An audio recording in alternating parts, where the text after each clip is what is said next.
پھر میں کہتا ہوں کہ آپ میرے علماء سے نہیں اپنے علماء سے پوچھیں، علماء سے پوچھیے، وہ جھوٹ تھوڑی بولیں گے، وہ نہیں جھوٹ بولیں گے۔ ہم غدیر میں کچھ نہیں کرتے، ہم غدیر میں سنتی روزہ رکھتے ہیں۔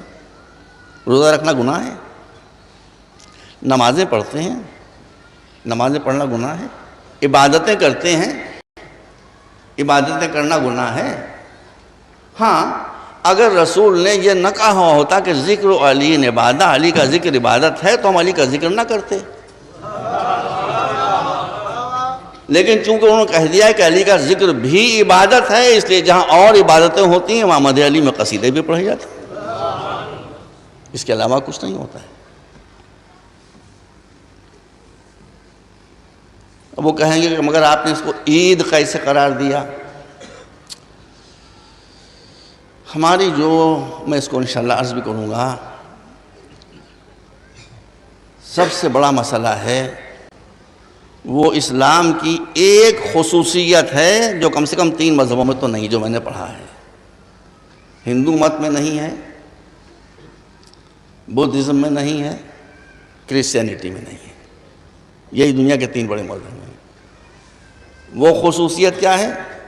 ان سارے دھرموں کی میں ریسپیکٹ کرتا ہوں، عزت کرتا ہوں، میں کبھی ان کے لیے بھی ایسی بات نہیں کہوں گا کہ ان کو ناگوار ہو، لیکن جو بات ہے وہ یہ ہے، کچھ بھی صحیح، لیکن وہ یہ کہتے ہیں کہ تم کو دیندار بننا ہے، دھرم میں آنا ہے، مذہب میں آنا ہے، تو جو بائبل کہہ رہی ہے وہ مان لو، سمجھ میں آئے چاہے سمجھ میں نہ آئے۔ یہی ہندو مت کہتا ہے، یہی بدھزم کہتا ہے۔ اسلام کہتا ہے کہ تم طوطا نہیں ہو، تم مینا نہیں ہو، کہ تمہارے سامنے کچھ بات کہی جائے اور تم اسے یاد کر کے اور رٹنا شروع کر دو، پڑھنا شروع کر دو، تم انسان ہو۔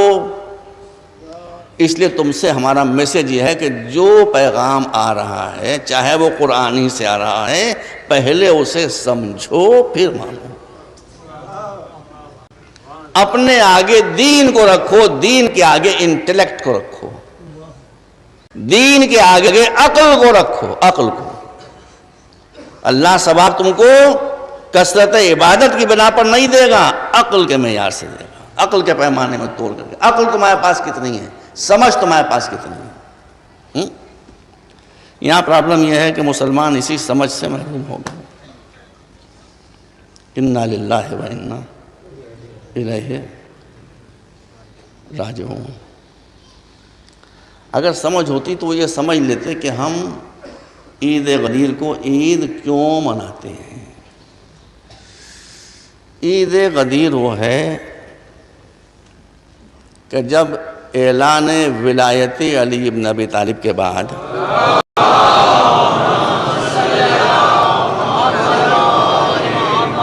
شیعہ اور سنی دونوں تفسیروں کے مطابق یہ آیت اتری کہ الیوم اکملت لکم دینکم واتممت علیکم نعمتی ورضیت لکم الاسلام دینا۔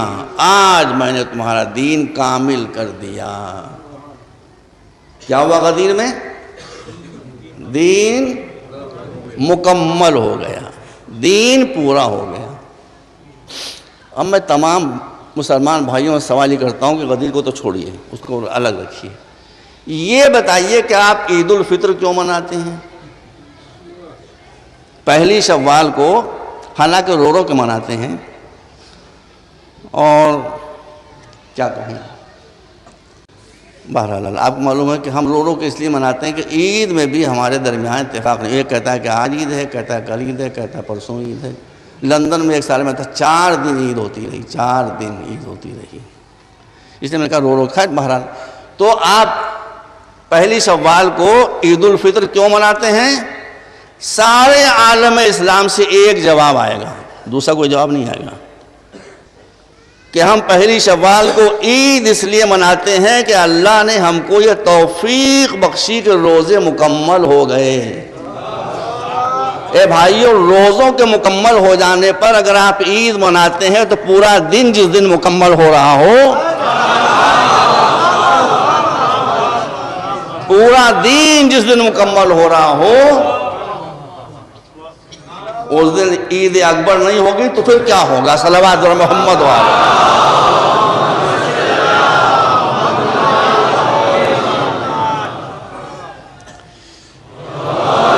ایک صاحب نے اور مجھ سے ایک بات کی فرمائش کی تھی، اب اس کا وقت نہیں رہ گیا، میں انشاءاللہ کل باہر وہ بھی کوشش کروں کہ وہ فرمائش پوری کروں مسجد میں، اب آ کے مجھ سے ان کا بتائیے کیسے ان کی بات کو ٹالوں. کل انشاءاللہ پڑھوں گا، وہ خیال نہ کریں، میری بھی مجبوریاں ہیں. اب میرا موضوع کیا ہے؟ اسلام ایک رسمی مذہب ہے یا مشن ہے؟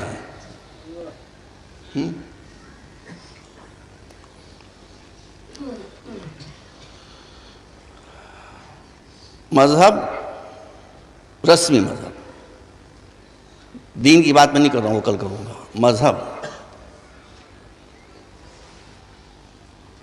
ایک مذہب کے معنی ہیں شافعی مذہب، حنفی مذہب، مالکی مذہب، حنبلی مذہب. یہاں پر مذہب کے معنی ہوتے ہیں اسکول آف تھاٹ. اس کو میں نہیں ذکر کروں، یہ میرا ٹاپک نہیں ہے. مذہب جو ہمارے درمیان رائج ہے اس وقت مروج، اس مذہب میں اور مشن میں فرق یہ ہے کہ مذہب ریچول بیسڈ ہوتا ہے، مشن آئیڈیالوجی بیسڈ ہوتا ہے. سمجھ لیں، ایک کی بنیاد آئیڈیالوجی کے اوپر ہوتی ہے، ایک کی بنیاد مشن میں بھی رسمیں ہوتی ہیں مگر بیس اس کی آئیڈیالوجی ہوتی ہے، اور مذہب کی بیس ریچولز ہوتے ہیں. میں بینی و بین اللہ، میری پشت کے اوپر معصوم ہستیوں کے روضوں کی شبیہیں موجود ہیں. ماتم داروں کی میں بہت قدر کرتا ہوں، نوحہ خانوں کی بہت میں قدر کرتا ہوں. میں دیکھتا ہوں بیچارے نہ دن کو دن سمجھتے ہیں نہ رات کو رات سمجھتے ہیں. یہ عزادار ساری دنیا کے لوگ آج کی رات پاگل ہو جاتے ہیں. نیو ایئرس نائٹ ہے، 12 بجے پتہ نہیں کیا کیا ہنگامے ہوں گے. یہاں کیا ہوگا جو یوروپ میں ہوتے ہیں، خدا جانے کیا کیا ہوتا ہے. مگر اس رات میں بھی یہ حسین کے ماتمدار یہاں بیٹھے ہوئے ہیں، ہنسنے کے لیے نہیں، رونے کے لیے، ناچنے کے لیے نہیں، ماتم کرنے کے لیے. یہ بہت بڑی کوالٹی ہے بھائی، یہ بہت بڑی کوالٹی ہے. اس کو میں ڈیگریڈ تھوڑی کر سکتا ہوں، میری کہاں مجال، میری مجال نہیں ہے. مگر یہی مجلسیں لکھنؤ میں ہوتی ہیں، یہی مجلسیں ممبئی میں ہوتی ہیں، یہی مجلسیں کراچی میں ہوتی ہیں، یہی مجلسیں لاہور میں ہوتی ہیں، اور یہی مجلسیں لبنان میں بھی ہوتی ہیں، یہی مجلسیں ایران میں بھی ہوتی ہیں. بس خالی تھوڑا سا اپ گریڈ کرنے کی بات ہے بس. باقی آپ کی استغفر اللہ، آپ کی خدمتوں کو، یا آپ کا جو خلوص ہے، یہ جو آپ کی رات بھر کا جاگنا ہے، یہ جو بیویاں بیچاری آتی ہیں یہاں کے اوپر، معزز ترین گھرانوں کی، جو صوفوں پر بیٹھنے کی آتی ہیں یا زمین پر بیٹھی ہوتی ہیں، اس سب کی میں قدر کرتا ہوں، مولا جانتے ہیں. لیکن میں بتا رہا ہوں، ہندوستان اور پاکستان میں مجلسیں ایک مذہبی رسم کے طور پر انجام دی جاتی ہیں، مذہبی رسم کے طور پر انجام دی جاتی ہیں، لامذہبی نہیں. لبنان اور ایران میں یہی مجلسیں ایک مشن کے طور کے اوپر. کیا فرق ہے؟ فرق یہ ہے کہ میں خود بھی اور جتنے ممبر پر آنے والے حضرات ہیں، الا ماشاءاللہ کو مجھے ایسا ہو جو میرے علم میں نہ ہو، اس کی بات میں نہیں کر رہا ہوں. کربلا کی داستان 3 پلرز پر ٹکی ہوئی ہے. ایک مظلومیت، ایسے مظلوم دنیا میں نہ ہوئے نہ ہوں گے، نمبر 1. دوسرے شجاعت، ایسے بریو انسان، ایسے بہادر انسان. 3 دن کی پیاس میں تو آدمی زمین سے اٹھنے کے لائق نہیں رہتا ہے بھائی، اور بھی کربلا کی گرمی کی پیاس. مگر اس پیاس میں آپ کو قسم ہے اسی مجلس کے تقدس کی کہ آپ مجھے بتا دیں کہ حسین کوئی سپاہی میدان سے کبھی بھاگا؟ اور یزیدی لشکر جو اتنی بڑی تعداد میں تھا وہ حسین کے کس سپاہی کے سامنے سے نہیں بھاگا وہ بھی مجھے بتا دیں آپ۔ جب 14 برس کا بچہ قاسم گیا تو اس نے بھگایا تھا لوگوں کو، اس نے بھی بھگایا تھا۔ مظلومیت کے ساتھ ساتھ بریوری، شجاعت، اور تیسرا عنصر ایلیمنٹ شرافت۔ اس کے مقابلے میں جو یزیدی لشکر آیا تھا اس میں بھی 3 صفتیں تھیں: ظلم، بوداپن اور کمینگی۔ ایسے شریف نہیں دیکھے گئے، ایسے بہادر نہیں دیکھے گئے، ایسے مظلوم نہیں دیکھے گئے، ویسے کمینے نہیں دیکھے گئے، ویسے بودے نہیں دیکھے گئے، نامرد نہیں دیکھے گئے، ویسے ذلیل نہیں دیکھے گئے۔ ایران اور لبنان میں جو مجلسیں پڑھی گئیں اس میں مظلومیت کے ساتھ ساتھ شجاعت حسین کو بھی بیان کیا گیا، اصحاب حسین کی شجاعت کو بھی بیان کیا گیا، ان کی شرافت نفس کے قصے بھی سنائے گئے۔ برسوں یہ کام ہوتا رہا۔ یہ کام کس نے کیا؟ آپ سے تقریباً 60 برس پہلے شروع ہوا۔ لبنان میں ہمارے بہت بڑے عالم تھے علامہ عبدالحسین شرف الدین الموسوی صاحب المراجعات، جن کی کتاب کا ترجمہ بھی یہاں چھپ چکا ہے اردو میں، غالباً دین حق کے نام سے۔ یہ المراجعات یعنی کورسپونڈنس جو ان کے اور ایک اعلیٰ حضرت کے بہت بڑے اہل سنت کے عالم کے درمیان ہوئی تھی، 2 عالموں کے بیچ میں گفتگو ہوئی تھی، لہذا گفتگو میں تلخی کہیں نہیں آنے پائی۔ انہوں نے ان کا احترام کیا، انہوں نے ان کا احترام کیا۔ چونکہ پازیٹیو انداز میں، مثبت انداز میں اہل بیت کے تعلیمات کو پیش کیا گیا تھا، لہذا وہ جو سنی عالم دین تھے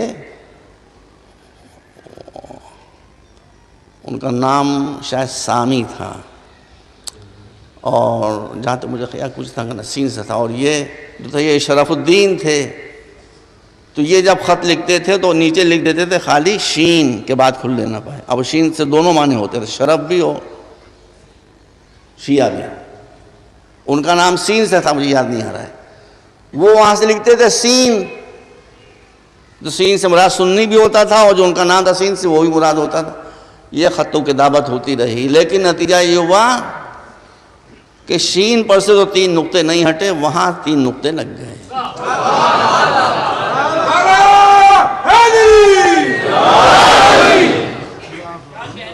گمنام شخصیت تھوڑی تھی، ازہر کی پروفیسر تھے،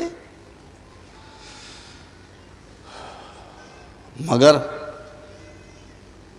ہمارے مولا نے بات کہی ہے، مولا علی نے، کہ تم اگر ہم سے رابطہ رکھتے ہو اور عالم ہو، اے بھائی آپ نے البلاغہ میں دیکھ لیجیے، میں اپنی طرف تھوڑی کہہ رہا ہوں، اگر ہم سے رابطہ رکھتے ہو اور عالم ہو